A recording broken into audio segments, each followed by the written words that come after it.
ఏ character నచ్చిందా?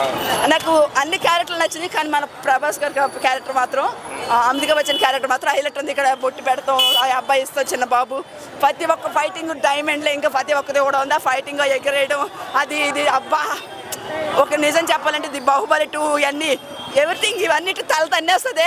నిజంగా ఈ సినిమా ఎంత అంటే టాలీవుడ్ బాలీవుడ్ మొత్తం ఈ సినిమా చూసి ఇంకా పడి చచ్చిపోతారు. ఇంకా నిజంగా మన ప్రభాస్ గారికి శత్రులు లేకపోతారు, ఎందుకంటే ఈ సినిమాలో ఒక రేంజ్కి వెళ్ళిపోతాడు ఆయన. ఎవరికి అందరూ అంత సినిమా అంత హైలైట్ ఉంది.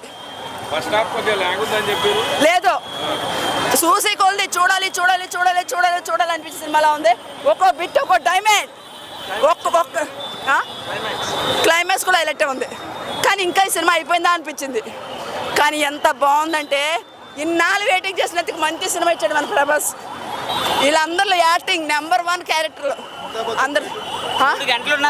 అమితాబ్ బచ్చన్ అయితే ఇంక చెప్పక్కర్లేదు, అతను పర్ఫార్మెన్స్ ఒక రేంజ్, ఒక దేవుడు దిగొచ్చినట్టే ఉన్నాడు.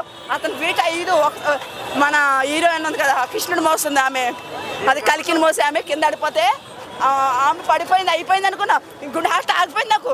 అప్పుడు ప్రభాస్ గారు వచ్చి పైనుంచి ఇలా జంప్ చేసి ఇలా పట్టుకుని ఇట్లా పైకి లేపేది అప్పుడు అది నెంబర్ 1 కేక. ఆర్స్లాక్స్ వచ్చినా తెలుసు అంత బాగుందంటే మొత్తం హాలంతా నా కేకలే. అంత ఎంజాయ్ చేసా, మైండ్ బ్లోయింగ్ కాదు, మైండ్ పగిలిపోయింది సినిమా. మ్యూజిక్ కూడా నెంబర్ 1 ఉంది, సాంగ్స్లో బోర్ లేదు ఏమీ లేదు. మనం ఎప్పుడు గెస్ట్ చేయలేము, బట్ హాలీవుడ్ చూసి మనకు కొంచెం అర్థమవుతుంది, ఓకే ఇలా ఉండొచ్చేమో అని అనిపిస్తుంది. బట్ ఊరికి హాలీవుడ్ నుంచి కాపీ కొట్టలేదు, మన బ్రెయిన్ కూడా యూజ్ చేసి నాగేశ్వరన్ గారు బాగా డిజైన్ బాగా థీమ్తో బాగా చేశారు. మీకు ఎక్కడ ఇది ఎక్స్ట్రా ఆర్ ఇది తప్పు అని అనిపించదు. విజువల్స్ పరంగా it reach the peaks. Kamal Haasan గారిని నేను అసలు నెగిటివ్ క్యారెక్టర్లో చూడలేకపోయాను, దట్స్ అ ప్రాబ్లం. అబ్బాయిలో డబుల్ యాక్షన్, ఒకళ్ళు హీరో ఒకళ్ళు విలన్, బట్ ఇందులో కంప్లీట్ విలన్ రోల్ అంటే అబ్బా అనిపించింది. But he did so good, we'll hate him, that is there because we should hate the villain right. మనం చూస్తే సో అమితాబ్ బచ్చన్ గారిని మళ్ళీ హీరోలో చూసి మంచి కిక్ వచ్చింది. అండ్ రేటింగ్ కాదు, I don't want to say rating, but yeah collections పరంగా అయితే బాగా ఎక్కువ, like top, it will be on top for ఇంకో ఇయర్స్ సర్బడి కూడా. బాహుబలిని మించిపోయింది.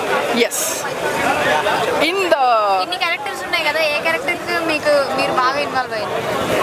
కర్ణ. కర్ణ ఫ్యాన్, సింపథైజర్. మిథాలజీలో కర్ణ అంటే చాలా ఇష్టం నాకు. ఫ్రమ్ ద బిగినింగ్ భైరవ ఈయన కర్ణ అలా అనిపించింది నాకు. అండ్ శివ కాలభైరవ శివుడు కదా, సో నాకు శివుడు ఇష్టం. సో అన్ని క్యారెక్టర్స్కి మనం కనెక్ట్ అవుతాం, it's not like that but of course Deepika Padukone character very sympathetic, very ఏమంటారు జాలి చేసే character. yeah, she did very well. I think మహాభారతంలో మనం ఒక లైఫ్లో అన్ని స్టేజెస్లో మహాభారతంలో ప్రతి క్యారెక్టర్కి మనం కనెక్ట్ అవుతాము. ఆ రకంగానే ఈ సినిమాలో కూడా అన్ని క్యారెక్టర్స్కి కనెక్ట్ అవుతాం. బాగుంది. ప్రభాస్ సూపర్ ఉంది యాక్టింగ్, విజువల్స్ కూడా సూపర్ ఉన్నాయి. సూపర్. అమితాబ్ బచ్చన్ క్యారెక్టర్ చూసారు కదా ఆల్రెడీ ట్రైలర్లో చూపించినట్టు సూపర్ ఉంది. అది కూడా అది స్క్రీన్లో చూడాలి, వాళ్ళ గురించి చెప్పడానికి లేదు. కేక్ అది కూడా. హీరోస్ అందరు కనిపించారు కదా, ప్రతి ఫ్యాన్స్ హ్యాపీగా ఫీల్ అవుతారా? ప్రభాస్ ఫ్యాన్స్ అయితే పండుగ చేసుకుంటారు అంతే.